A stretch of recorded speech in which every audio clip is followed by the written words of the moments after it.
Welcome, travelers, to This Week in Adventures League. I have a heavy backlog at the moment of stories to go over with my experiences playing Waterdeep Dragon Heist, but while I work on that, I'd like to share some old stories of my funniest character. That is technically not a player character. This is a short and by all means not comprehensive list of the most memorable escapades of my Warlock's familiar, a quote-unquote raven named Khadgar. Some years ago, when my Warlock Atiesh was level 3 and had just made his Pact of the Chain to gain a familiar, the band of adventurers were exploring an ancient vault. While he and most of the party went to examine an old library on one side of the hallway, the rogue went to the other door, and as a precaution we had Khadgar go with him. This ended up being the correct call, as our rogue was ambushed in the other room by two demons, one of which cast darkness on our party member, plunging him into pitch black that can only be seen through by magical means. The thing about Khadgar, though, is that he too is a demonic fiend, so he was able to see through the darkness just fine, and played backup to our poor rogue as we scrambled to help, even getting more attacks through than the rogue. During the fight, one of the demons struck a fatal blow on the raven, chewing him up in his massive mouth and spitting him out as Khadgar changed back into an imp before splatting on the wall and teleporting back to the realm from which he came. At seeing this, my warlock avenged his familiar by splitting the demon in two with an eldritch blast, crying, "How dare you kill Khadgar? Only I can kill Khadgar!" At the end of the module, we had met a ghost that needed reuniting with her family, but couldn't leave on her own. So what do? We summon our heroic imp raven, just so he can be possessed by a little girl. It's toughing, Khadgar!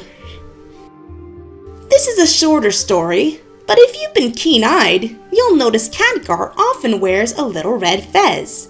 Well, here's the origin story behind that. Our party had been shipped off to Port Nyanzaru in the jungle continent Shult, the only major city on the continent, but that in many ways rivals even the splendor of the famous Baldur's Gate. While on missions for our factions, we went to a clothing store to get our quest. The people of Shult have a great love for bright, colorful clothes, you see. While inside, Khadgar piped up about if the owner had anything in his size, to which the man with delight pulled out a little red fez. After begging and begging his master, Atiesh gave in and paid a gold piece for the hat, but warned that if he lost it, he would not replace it. This is untrue. For as much as my warlock uses Khadgar as a punching bag, he does pick up and take care of Khadgar's fez when he goes poof. Aw, how sweet. And for one final story, this is the tale of how Khadgar became a father. While in Shult, another player and good friend of mine's character, an elderly tiefling forge cleric named Edith, came across a story reward in one of our missions in Port Nyanzaru, a small raptor egg. It's simply a flavor item that can't be used for any advantage in the game's mechanics, but for the rest of that day's session, the egg stayed in Edith's helmet, while Khadgar sat on it to keep it warm. Come next week, the egg had hatched into a little baby raptor that Edith named Gloria.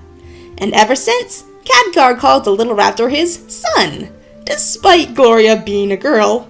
And he pays child support to Edith, though sometimes he makes excuses for coming up short on payments.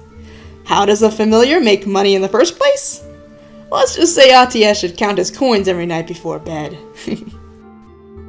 There's plenty more stories about this raven, like the time he rallied some bullywugs, or the time someone saw him change into an imp.